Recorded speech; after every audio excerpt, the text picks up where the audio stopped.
Today on Business Success in 6 with Stacie, I have David Price here from Three Lions Pub, but not just from Three Lions Pub.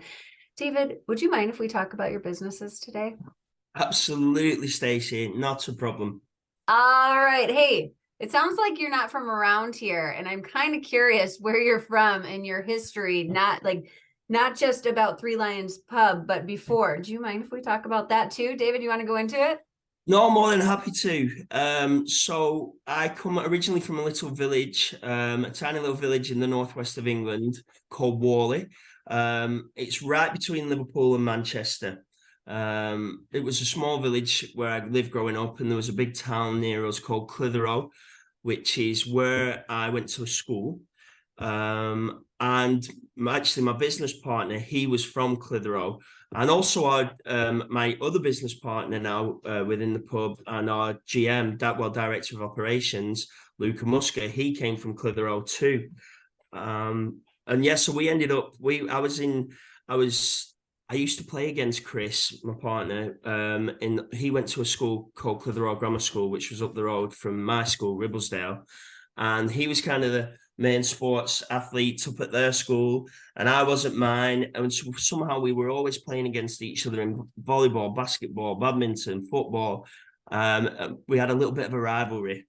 And then we ended up going at 16, 15, we joined the same football club, and we then went to the same school together. We went to Clitheroe Grammar sixth form, and we ended up becoming best buds, from rivals to sort of best buddies.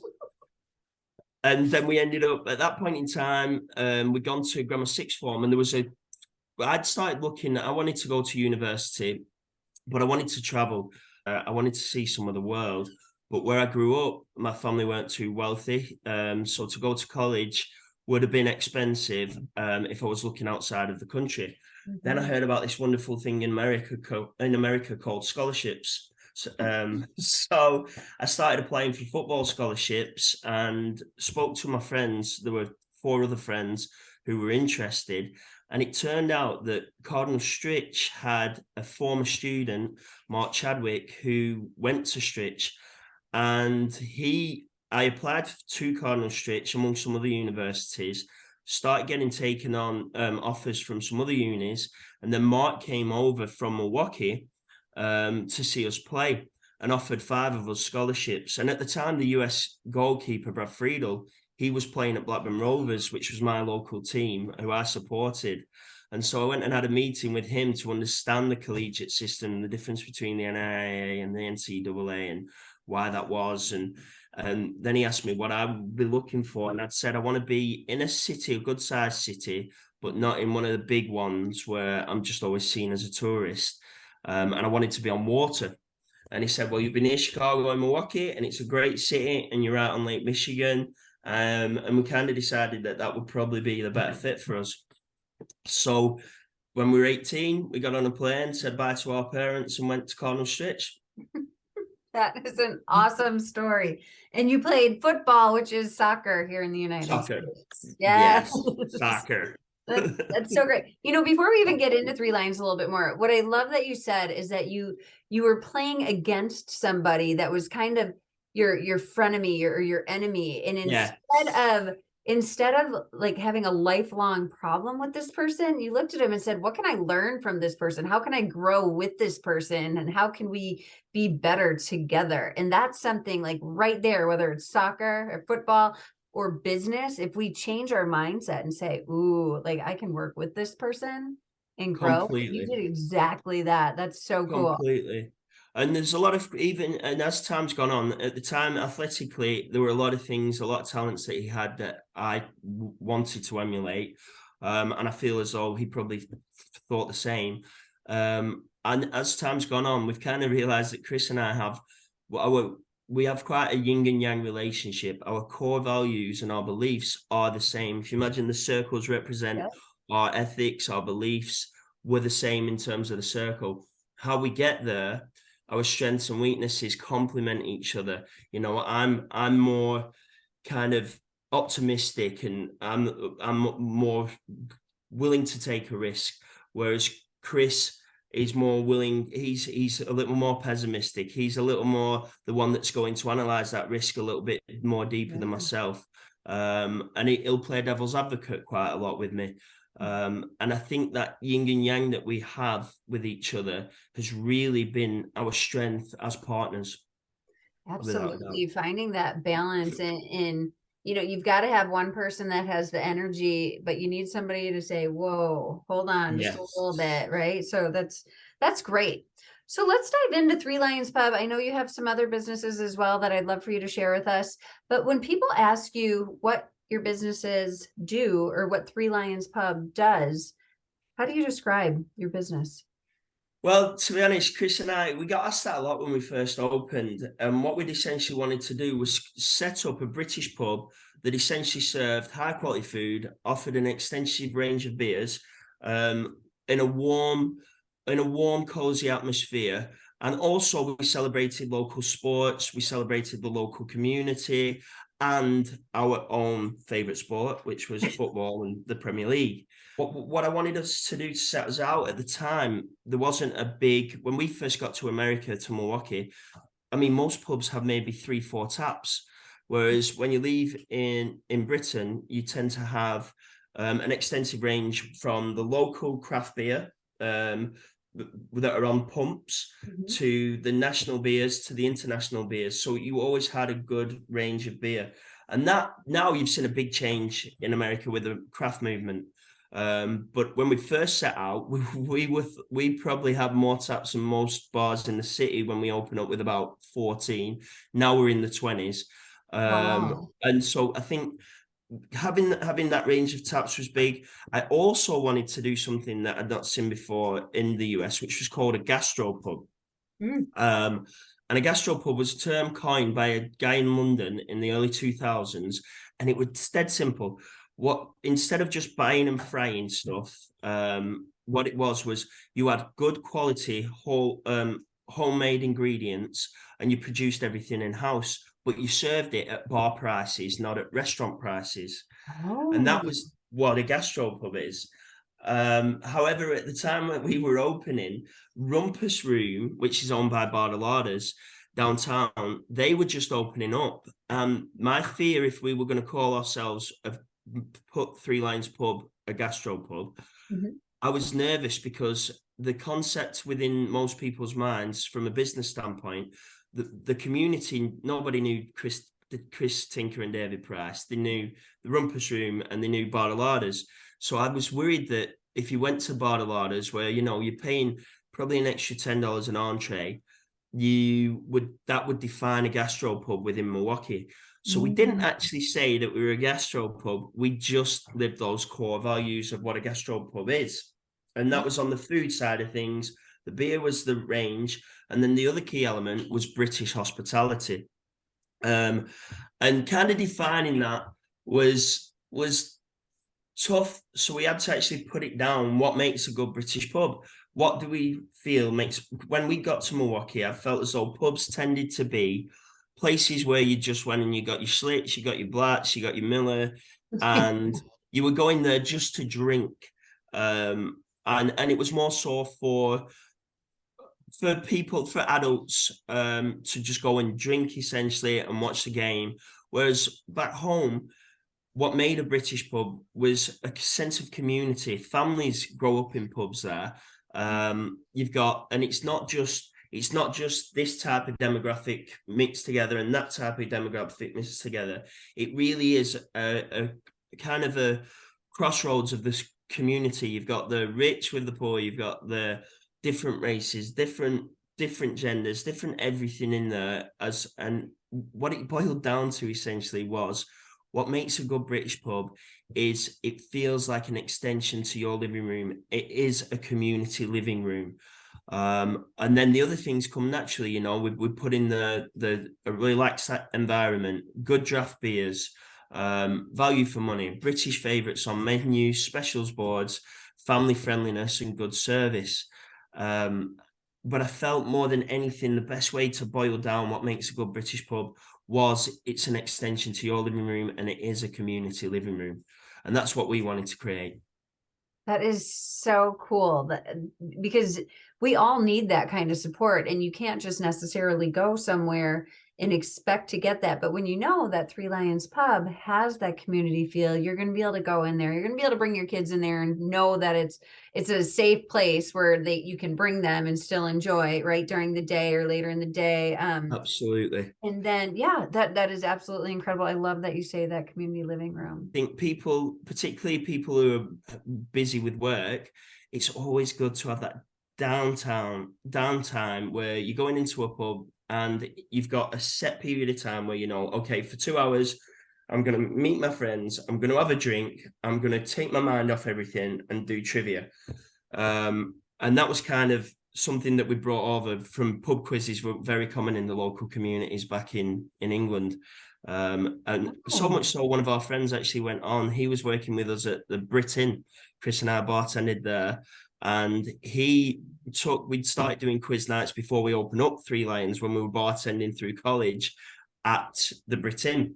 And then Ryan Wickens went on to start Quizmaster Milwaukee, which is the quiz-based company. Yeah. Oh my gosh, that is so fun. Yeah. And it's a great way to have something specific that you are doing that, maybe you have more of an introvert that doesn't necessarily know how to communicate as well with others. But when you get them in front of trivia, everybody wants to exercise their mind and they can all connect. That's such a Absolutely. So I'm going to skip ahead a little bit because you already started talking about the community. So I'm going to ask, what is the biggest way you impact the community? Will you just share a little bit more about the community and what you're doing everywhere? Because you've got a lot to unpack.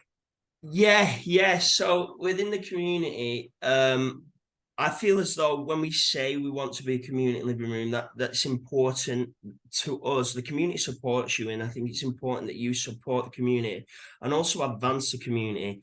So you get involved. When we first started the pub, I ended up joining the Shorewood Business Improvement District. At the time, Jim Plastead was there. And one of the first things we wanted to start having events that brought the community together.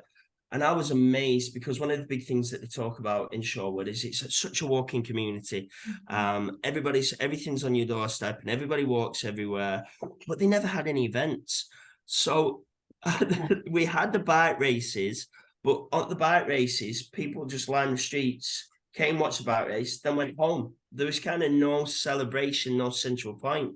So the first thing we sort of did to start having community events was, at the time, there was no policies in place to have street festivals at all. They'd never had one in the history of Shorewood.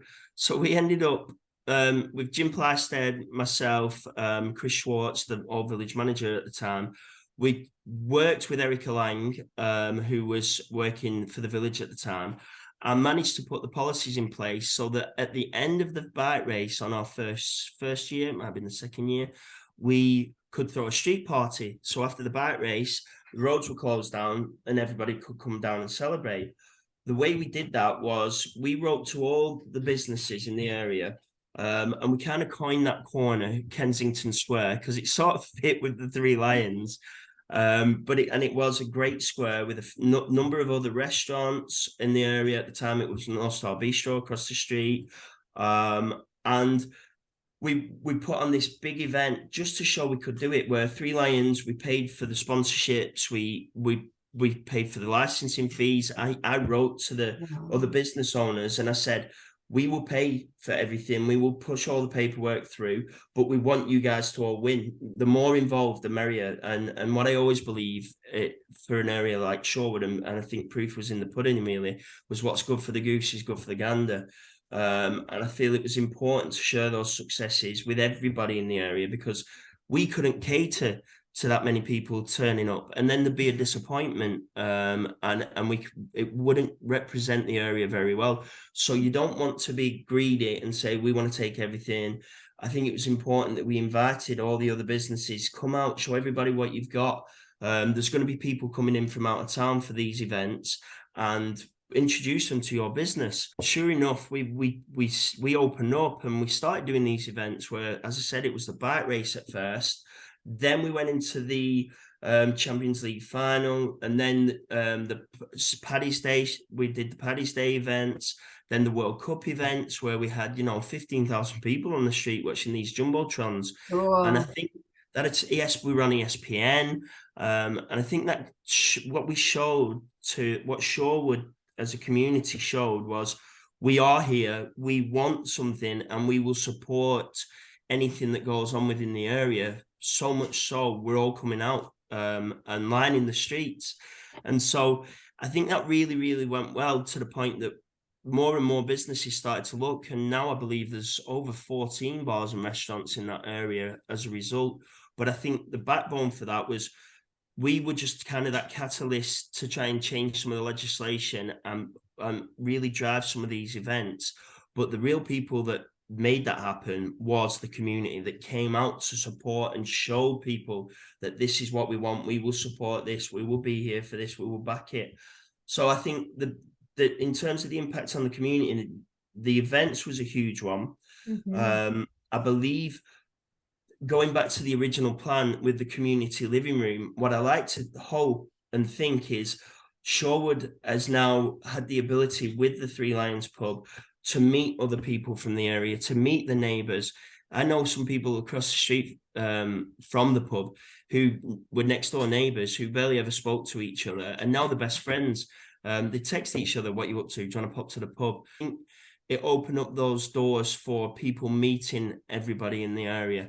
Then alongside that, we started sponsoring the local soccer teams. We started sponsoring the local hurling clubs, the schools, and just getting behind not just soccer, but sports that Shorewood took a lot of sense of pride in. The baseball team, the dance teams as well. And I feel as though giving back to those areas and also giving them a platform.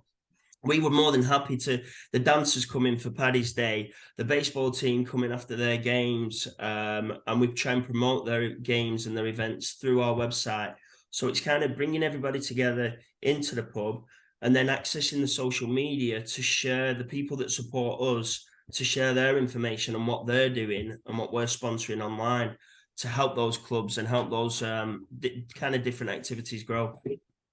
Absolutely. So many ways you're helping the community. And that, that's something our coaches talk about a lot, with creating a space to allow abundance to flow. Like, again, you talk about, you could have been greedy. You could have been like, no, this is us, but it wasn't. It was, you were extending out to different business owners. You're extending out to other organizations.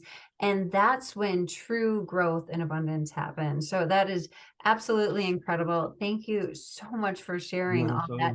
So now we're talking a lot about Three Lions. You started that in 2010, 11. Yeah. Tell me a little bit about your other business adventures, briefly, if you wouldn't mind. I know you've got some really great community things that you've done outside of that as well. Can you? Yes. So Chris and I, we'd seen a lot of people kind of you can't expect the bars and restaurants to last forever. You've kind of got to get through that first 7 years, kind of the main goal, to establish yourself, because I think it's 80% fail within the first 2 years of opening up within the hospitality industry, and 7 years kind of where you get that benchmark. So Chris and I, when we first started and things were going well, we still budgeted, lived rather frugally. We were still in the beginning bartending, serving, doing the accounts, doing everything within the business. And what we wanted to do was take some funds and grow ourselves and diversify a little bit. So initially, we'd just come out of a recession in the US at the time, and we bought some houses on the north side that were apartment buildings with 4 units in each building, 2-bedroom. And Milwaukee had closed down its main facility that housed over 800 people with learning disabilities. And my parents and my grandparents and for generations have worked as nurses looking after people with learning difficulties. And I thought that they would eventually, with the close down, they would have to privatize. So knowing that there'd been a lot of kind of bad things go on in institutions for people learning difficulties, I felt it was owed to my family to look for, once these apartments have become available, why don't I get involved in that somehow? So Chris and I bought the first apartment building, built it out to ADA specs, but built them really nice, to partner with a company that worked looking after people with learning disabilities, Right Way Healthcare. And we then partnered with those two, and they did such a good job of, we built the properties and they did such a good job of looking after the people with learning difficulties that they started getting more placements. So then we bought the building next door, and then next door to that, and we ended up working on that for 5-6 years before we looked to parcel them up and tried to sell them back to the actual lady who was running the care facility. And yeah, we ended up selling those buildings. In the meantime, Chris and I had also, we bought the old Trocadero building and partnered with Drew and JJ, who own Red Rock. And we'd gone in down there. We'd also at the time then built the Red Lion, so we could, Chris and I would work on the Red Lion, Drew and JJ would work up at the old Trocadero building. And we that went really well, but just because of our time management, we felt at one point that it was probably better that Drew and JJ ended up taking on Trocadero. Chris and I stuck to Red Lion. But it was and we also at the time with Drew and JJ took on a project down in Kenosha, the lake house. And I felt as though at that point in time, because we had more people, what we'd done was think, okay, well, we've got 4 owners now, we can handle everything.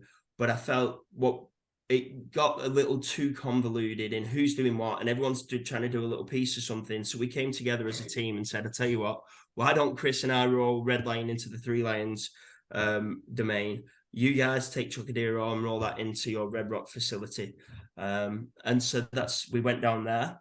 And then recently we've just bought a beautiful, it was designed by Andrew Goodrich, a Tudor revival mansion down on Prospect.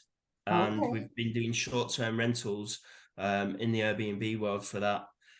And that was one of them where I felt we could tie this hand in hand with the pubs, because people coming to Milwaukee, they're looking quite often in Wisconsin. If you're not going to Las Vegas, you're likely to go to Milwaukee for your bachelorette party, big group events, when you're reuniting with all your friends. And so we felt most places that were on Airbnb were 2-bedroom apartments, and there was nothing big for people to stay in as a group, as a family. So we saw a little bit of a niche there, a little bit of a need. And yeah, we took this lovely building on Prospect, and yeah, it's been going well down there. We've been getting a lot of people in from bachelorettes visiting the city. Oh, for sure. That sounds like a great place to stay. A lot of fun. So you talked a little bit about some of the challenges with Red Lion and Trocadero. My next question for you is, we've got 3 more. 4th question: what is one challenge that you have faced that other business owners could learn from? So you've got a lot going on. Tell me your biggest challenge that you've overcome. Well, to be honest, I have to throw all that into a 2-part really. One is from the business standpoint, is staff. Finding the right staff, but not also finding the right staff. As an owner, as I mentioned earlier, Chris and I tried to do with Luca coming on board of everything and controlling everything. And it got too much, which takes me to the second part of this, because when you're trying to do everything, the old saying goes, if you're working in the business, you're not working on the business. And giving up that trust was hard, but not also giving up the trust and giving up that control, more so establishing the rules of how you want to give up. What has made you successful? What did you do to get to where you are? And relaying that information and setting those checks and balances to make sure that continues. That was something that's been a continual work in progression. But in that same vein, anybody in the same position, the one thing I can always say is, in this industry, it's 7 hours a week, seven days a week, 17 hours a day. It is your baby. You give your everything to this business, and you quickly forget the importance of your own mental health. And that was, for me, very detrimental, where you leave work, you come home, even and you're just thinking more, oh, we can do this, and you get on your laptop, and next thing you know, it's 3 o'clock in the morning. And then one of the things that we have, as the same with our staff, is at the pub, we aim to turn customers into regulars, regulars into friends, friends into family. And I live and breathe that. But the problem is, you then really cross over your work and your family life to the point that for me, I couldn't keep up with everything. I didn't know whether friendships was business transactions, business was friendship, and my phone just would never stop. And to the cost of a marriage as well, certainly, because I was so involved in the business. And I think if I was to do it again, finding the right staff that you can trust, setting what your expectations of them are, to make sure that they nurture that baby of yours is essential, whilst also putting your own expectations on yourself of what your work life and your family life and your play life, and making those gaps in a day to ensure that you are looking after yourself. Sure. That is so, so important. I think about like the word boundaries came up. And when you run a business like you do run with the family and the friends and the business and all that, I have to imagine that boundaries can be really difficult to set. So what is one way? Do you just do a hard stop at times and just say, I have to go home at this time? Like, tell me how you create those boundaries. It got to a point where initially we would say, and it took a long time to get there.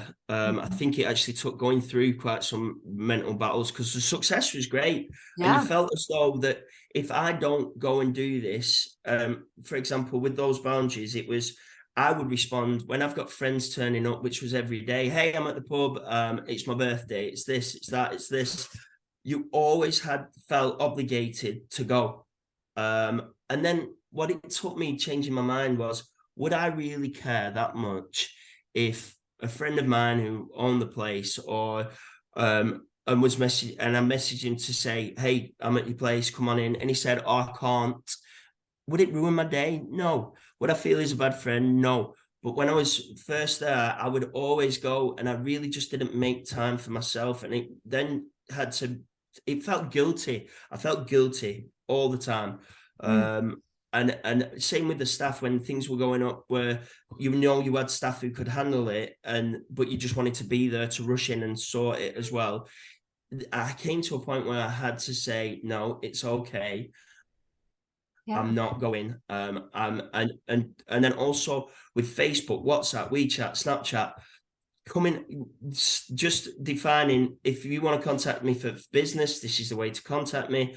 For my personal life, this is the platform that I use. Sure. That's so, so smart. And I have to imagine if somebody was coming from like out of town or Britain, they would let you know ahead of time, and then you could make sure it's a priority to be there, right? To But if be it's there. just a random text, like, okay, Yeah, yeah, interesting. Thank you for sharing that. no Um, problem. Two more questions for you. Next one, what does the future look like to you? And do you have an exit plan? So you're not in Shorewood at the moment, are you? No, I'm in Australia right now. I'm in Sydney. And my partner's just had a child, my first ever baby. Congratulations. So, well, no, I'm so happy for it. But that's because I've had to go, right, what do I want out of my life? And it's got to the point where it's time for the family and to focus, spend some time on myself and my own well-being, and creating that family. And so with the pub itself, right now there's Luca Muskers over there and Chris Tinker, and we're all still in this together. The long term, I expect Three Lions to be there for whether it's my children or their children in the future. I hope it continues all the success and they get passed on, and it's generational is the pubs. For myself, what me and Chris are working through things when Luca right now, kind of, where do we want to go with the property side of things? Can I take more control there and give up control at the pubs to allow them to come in and take over more over there? And that's kind of what we're navigating on the pub side of things. But as a partnership, whether it continues to be within the pubs or whether it continues to be on the property side, I believe Chris and myself and Lucas' ability to communicate with each other and our ideas that work together so well, I hope we can continue to keep doing things together, keep doing our projects, and keep working within the businesses together. But at some point, with me being here, it's going to probably have to be something that I have to say, okay, they need to be hands-on over there. Let's give Luca some more of the business, and I can take out some more while I focus on the other side of things that we've got. So right now we're kind of working through it all. Well, that is great that you were communicating and that we have the opportunity to communicate like we can, so it doesn't feel like we're so far away, right? No, it never doesn't. I can jump on a phone call like this anytime. That's so great. My final question for you is, all subjects open, David, what inspires you most? I've thought long and hard about this one, and I still have to go back to my upbringing, my family. I know it's cliche, but growing up, I left home when I was 18, and my youngest brother, he was 6. And I told him when I was leaving him, it was hard because his dad wasn't around. And I remember telling him, money will never mess with our family like it has growing up. It was tough. We all had, 2, 3 jobs when we were 12, 13 years old. And I watched my mum struggle every single day. And my dad, same, just struggling every day. And I watched them work so hard, and it felt as though this money was just, there was never any money there. Raising so many kids, and but they gave me everything, and we never felt like we missed out on anything. But I wanted them to have a nicer life, and it goes back to wanting to have the family and support a family and make sure that I'm there if they ever have any troubles. And in addition to that, my area, my village, my community, that were there for me throughout those upbringings. Our neighbours, if mum needed to go and she needed to work, she could drop our kids off with our next door neighbour. She could drop me and the kids off with the next door neighbour, and they would get us to school. And we go into the village, and it'd be, hey, I'm doing this event this weekend. I know your son's going. Can my son go with your son? That support and the love for each other. What it comes down to is the sense of family and community and love and support. And when you're there for each other, and you help each other in that fashion, I think the world's a better place to be. So I can definitely say family, but that extends outside of what your traditional family, your biological family. It's your friends, it's your support network, it's the community you exist within. So yeah, that's probably my biggest inspiration. So inspiring. I thank you so much for your time. And even saying that as a single mom, I've got 3 boys. Yeah, we do have to rely on each other, and our family does expand beyond our nuclear family. But that is a beautiful way to end our time today. Thank you so much. If somebody wants to connect to enjoy some of the offerings that your businesses have to offer, what is the best way for them to connect? They can go to threelionspub.com or redlionpubmke.com, and reach out there. If you've got anybody or friends or family looking to come to Milwaukee, make sure you also email me, david@threelionspub.com, and I can connect you with our property, beautiful Goodrich Mansion down on Prospect, 1548 North Prospect. And it's a gorgeous place down there. It's also on Airbnb as well. Awesome. So yeah, just reach out to me anytime. Oh my gosh. 1543 North Prospect. I said 1548, 1543 North Prospect. That is perfect. We will definitely make sure to share that as well. Thank you so much for your time today. Get some rest with that newborn that you have there. And I will do. Thank you so very much, Stacie. I really appreciate what you've been doing. I think it's really good at going back to kind of the challenges there, having a platform for people to explain those things. I think providing that and what you do and giving them the keys is essential. I mean, for myself, without some of the input I got from other business owners, I wouldn't be where I am. And I think people can always learn from other people's failures, successes, and I think what you're doing is a wonderful thing. Oh my gosh, thank you. It is my pleasure. Keep on spreading all the love. Seriously, you take care and keep growing.